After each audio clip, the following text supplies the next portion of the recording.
Guys, is garlic good for dogs? From what I've seen, it is good. Now, I told you before that this book is a good book. If you've seen the episode, then you know what book we're going to read. Now what we're going to do is, oh man, my hand hurts. I got to find the page. But objectively, people have argued, is garlic good? For one, it needs to sit out for 15 minutes. For two, I'll show you 2 videos that you can go and watch. Your dog roughly needs half a tablespoon or teaspoon. Which one is it? Yeah, half a teaspoon per 20 pounds. It acts as a natural flea and tick repellent. So let me find this page real quick. Crazy thing is, you know what I did?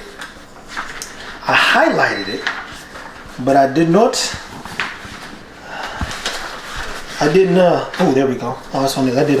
So let's take a look here. Oh man. So seaweed is another good thing for dogs. We'll talk about that another time, guys. Stay tuned. I'll break it down and get some seaweed. So studies show garlic is packed full of vitamins, minerals, but is also anti-cancer. It also boosts liver, kidney, and heart function. It helps strengthen the body's defense, and it acts as a natural warmer. Half a clove. Now, this guy is from the UK, over in Europe per se, not from the UK.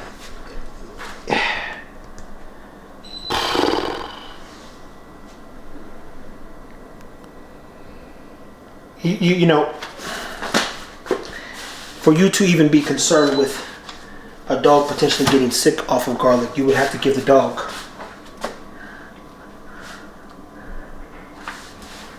there we go.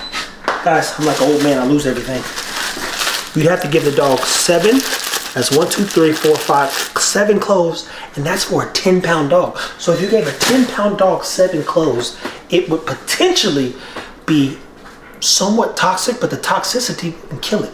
There's a study that a guy did where the dogs, I got bad allergies, where the dogs were giving a concentrated version of garlic, an overdose version of concentrated garlic, and nobody died. So if nobody died giving a concentrated form of garlic, what do you think happens if you just give your dog a few garlic cloves? Flea and tick. And I said this on the live and it just came to me in a moment, like an epiphany. Dang, ain't that crazy that when a vampire gets hit with garlic, he burns? Isn't that crazy? Bloodsucker to bloodsucker, aka them ticks and fleas per se. And garlic kills a vampire, and it kills, not kills, but it basically keeps the fleas and ticks back. And that's what you want. So, second part of this is a little bit about autophagy. I know I didn't potentially, completely, possibly, probably, maybe didn't make the most sense when I was telling you about it, but let's put it in perspective here. And then we're gonna close this out. We're gonna move on, and as you see, it's a whole thing here. I gotta prep the dog's food. If I don't feed the dogs Friday, oh my bad, I feed them Friday, they don't eat Saturday. On Sunday, now that's almost a little bit over 24 hours. On Sunday then, they would eat at 9 o'clock. The next day, instead of it being 9 to 9, a full 24, they would be 26 hours or 25 hours. I would feed them an hour later. So every day for a week, they're in a state of autophagy, plus they're working out and exercising. And by the end of the week per se, they're back to the 9 o'clock regimen. And you want to do that, in my experience, every 3 to 5 months, or every 2 months realistically. Especially, well, fasting, you do that once a week. We fast once a week, to be clear. But let's just make sure. How long do you have to fast for autophagy to occur? Studies involve animals suggest autophagy may begin between 24 and 48 hours of fasting. So, but not enough research has been collected on the ideal timing to trigger human autophagy. Talk to a healthcare provider if you're considering fasting changes to diet like fasting. While fasting may be a good option for some people, it may put others' health at risk. So things to be mindful of. Even with the garlic, do not feed garlic. Go back to garlic to a dog that is 6 months and under.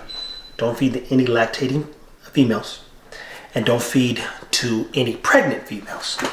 And for the most, and don't feed to dogs that are on medications, especially blood thinners or anything that thins their blood. Guys, like, subscribe, and share. Garlic is okay for dogs. Let me show you the last two things that you can look up.